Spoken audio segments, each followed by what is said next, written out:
Why are we still here? Why are we still here? This was supposed to be my last video on this, but it's not because MilkJugs didn't provide us her CD today. Let's get into it. So Kenny had a really great question. She said, so they emailed the CD to the judge?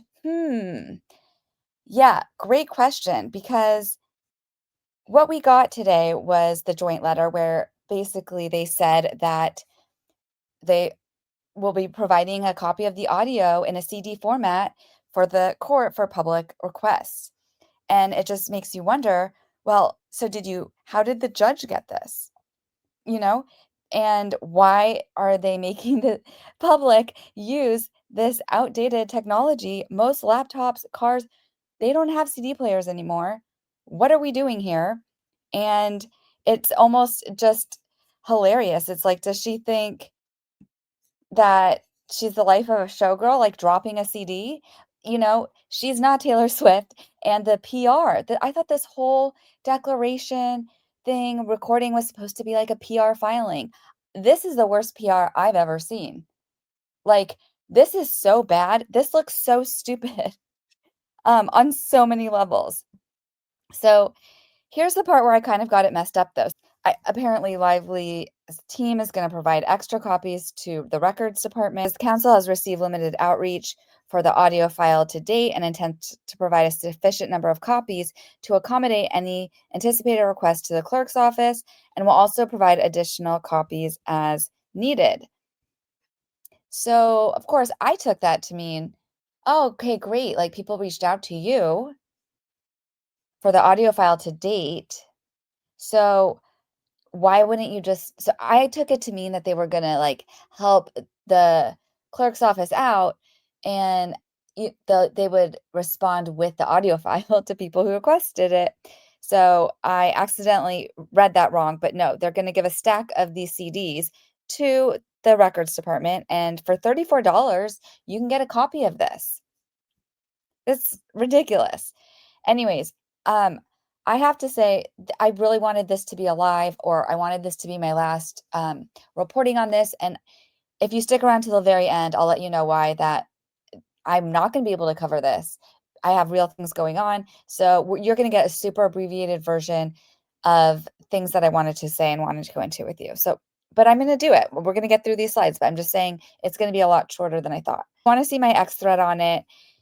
I called the clerk's office today, and yeah, of course they dropped this letter, and then they do not drop the CD. But Lyman gave her a deadline, and after they gave the joint letter, he responded with the order saying that you got to do this by Monday, girl. Like, this is going to get really sketch. It's going to get shady. I'm getting too many questions. Drop it on Monday. So on Monday we'll have this, and by that time, there'll be enough people who are gonna go to court, and I'm sure it will be released. We'll have it. Well, I'm not sure, but that's what apparently is supposed to happen. Keep going. Okay. And I just wanted to address this point because it was really bothering me. People are like, "Oh, but Judge Lyman heard it." And did he? Did he though? Because here are the two parts in his order for the unsealing where he addresses the name that the clearance name is in the recording. The first part is that he says, Lively filed her own motion to continue sealing of portions of her memorandum of law, the accompanying declaration, and Exhibit 1, which is an audio recording of a conversation between the declarant and defendant Steve Zerwitz. Lively requests that these documents remain under seal because they reveal the identity of the declarant. So Lively requests this because they reveal the identity. Okay? And then after that, he cites Wayfair and says, although the Wayfair parties assert that they have no opposition to sealing the declarant's name, the audio recording reveals the declarant's identity, so maintaining the individual's name under seal would be an empty formality. So is he saying that because he heard it, or because Lively's saying that it reveals their identity? I'm just saying. And also, again, how did he hear it if they how did they email it to him? Did they email it to Chambers, really? Did he actually ever see this? Why make this whole hoopla of having the lawyers figure out what to do to make it accessible to the public? why wouldn't he just be like, "Yo, you know that audio recording you gave me, that CD, like, run it down. I'm gonna have someone run it down to records." Or if they emailed a copy, okay? If they emailed a copy, that means that it could be in a document. Why wouldn't they just put that same file as a share file on a PDF and upload it to the ECF, to the electronic filing system? These are just questions I have, and I'm really tired, and maybe I don't make sense, but to me, this whole thing is a disaster. Not only is this like the most gigantic PR fail so far in this case, I think. I mean, the subpoenaing the content creators was definitely maybe the top one, and especially the bedazzled spatula with 1 follower on YouTube. I mean, that was epic. Um, and then going after Perez and Popcorn Planet. I could go on forever, actually. There are so many PR fails in this. Okay, but let's just say this. Not only was this like a PR fail and it just looks so stupid, but additionally, I'm just saying next time, drop that shit early so we don't have time to do recon on your other claims because, um, yeah, there's been a lot of like talk about milk, this milking, pumping claims. And now we had time to dig into it because you didn't give us this recording. And there's a lot there. I had time to go back to this pumping allegation. And remember, it says Lively's intimate comfort with Baldoni continued as filming progressed. In June of 2023, after the alleged harassment and uncomfortable situations allegedly occurred, she even invited Baldoni to her trailer to rehearse while pumping breast milk. Here's the text. I'm just pumping in my trailer if you want to work on our lines. We're getting into PumpGate now, right? Because Baldoni's wife co-founded a company that designed a breastfeeding garment, a prototype that originated with his mother when he was an infant. Baldoni had gifted Lively one. So Lively is saying that they came into her trailer, it made her uncomfortable. They were trying to come see her MilkJugs while she was pumping, and then, then they pulled up the receipts that were like, "Girl, you invited us in and you said to come in while you're pumping. It was the only time you'd actually work on the lines with us." It was almost like she was entrapping them. Like, "Come in while my tits are out and I'm pumping." Um, and so they looked her in the eyes and she's like, "Well, don't look me in the eyes or I'm gonna say it makes me uncomfortable and claim SH." But it wasn't even like that. Baldoni gifted her a garment to cover her boobs while she was pumping. Thanks to Brett Douglas McDowell, who posted this on when I had posted this on my ex, and it says, Sharon Baldoni, mom of two and cocoon designer. It all started when Emily Baldoni's mother-in-law, Sharon, invented the original cocoon in 1984 to feed her son, Justin Baldoni. Years later, the cocoon brought new mamas sorry, I'm not going to say Satya and Emily together and inspired the creation of We Are Amma. And it keeps going because Scottish Snow on X said that Lively pumps in line at theme parks during interviews and posts herself online, but wants to claim harassment over the ones who actually advocated for breastfeeding. Unbelievable.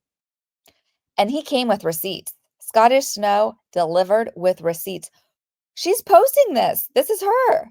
She's posting this online about she shared a photo of herself pumping breast milk after confirming her absence at the 2023 Met Gala. I mean, wow. Wow. And I wish I could get into this further, but this video is so long and we got to get to it. So it goes from PumpGate to MilkJugs. And once again, Kenny, you're the star of this video because we started with you and we're going to end with you. So the chat lately, and I always say trust the chat, because the chat lately and a lot of the lives within, I would say at least the last like 2 weeks has been going hard about this MilkJugs and all these like they've been making fun of like this whole pumping all these claims with all these different puns about milk and whatnot. And then Kenny actually made a whole song about it. Like my milkshake brings all the boys to the yard. Well, she says that she actually made lyrics for MilkJugs about it says Blake's MilkJugs brings all the boys to the yard. Their eyes are looking at hers. damn right they're looking at her. She'll lie, though. Harassment charge. Girl, you know whose CD needs to drop is Kenny's. Kenny needs to record this.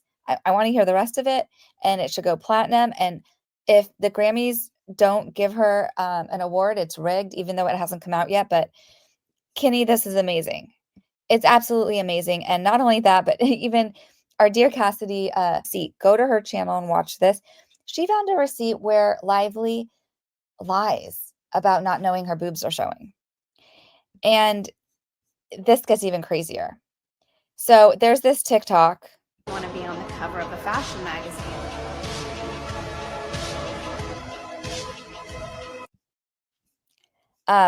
Don't worry, I'm gonna link all the receipts in the description. But that TikToker said it ends with these outfits. And boy, go look at these outfits on set. Exhibit 1 that the SH claim is bullshit because she is doing everything to show these milk jugs and anything else. What is this? What is she doing? She's carrying the jacket, she's wearing gloves, and she has her bra hanging out. This is on a set where she said she felt uncomfortable and that people made her uncomfortable while she was pumping. It looks like she's trying to throw them out there. It's almost, and they're trying to be like, girl, cover up. Are you cold? You know? Also, she was in charge of wardrobe. So she could have made Lily wear something that seemed more respectable. But no, she has the tatas out. And then Holly Canoe. Holly Canoe comes with receipts. My goodness. She has it all. Check her out because what is this? What is this? She has her underwear showing and no shirt. And then she says, "Oh, so this is like her thing." She's like, "Don't look at my breasts. Hey, Planet Earth, look at my breasts in this pantsuit." And look at this. Check out her ex because she's coming in hot. And I just feel like we're watching The Emperor's New Clothes. I feel like all of us are seeing what this is. And I don't know what is going on if Lively really doesn't, or if she thinks we're falling for it. But it is so bad. And anyone in her orbit right now, or anyone in her inner circle, I don't know. Do they see what's going on? But I do think there is some people that see what's going on, and it's probably her lawyers. And I bet her lawyer, this is what The Office was like in the past few days, where they're like, oh, fuck, we got to release this recording of this person who none of her story, Claire Ayub's, none of her declaration makes sense, in my opinion. And now this recording is, I have this feeling it's going to backfire. I feel like whatever we're gonna get is probably gonna be a nothing burger, it's probably it's probably gonna make Wayfair look better because that's what's happened every single time that they wanna steal something and then they give a narrative about it, and it ends up backfiring every single time. And if you're still with me at this point, thank you. You're a real one. And this case has been a much needed distraction, and especially this damn declaration side story. And I was hoping that I would be able to give my final video on that today until I can get back to this sometime later next week. Like, my grandfather passed away and we had a family burial, but now we're doing the public service next week. And honestly, this eulogy, I didn't realize like how so hard it is. Like, usually I can write stuff and I can't, like, this has been so hard. I've been working on it for a week, but I have to finish it this weekend. At least I can rehearse it before his service early next week. And then, sorry, you guys, this is really cool. So Lena made this for me. I love this. This warms my heart. This makes me so happy. I'm going to link her in the description as well. But yeah, so I want to say to Blake, see you next Tuesday. And actually, it's probably going to be Wednesday or Thursday, but still, have a good weekend, you all. And hopefully I'll get to catch up with everything next week.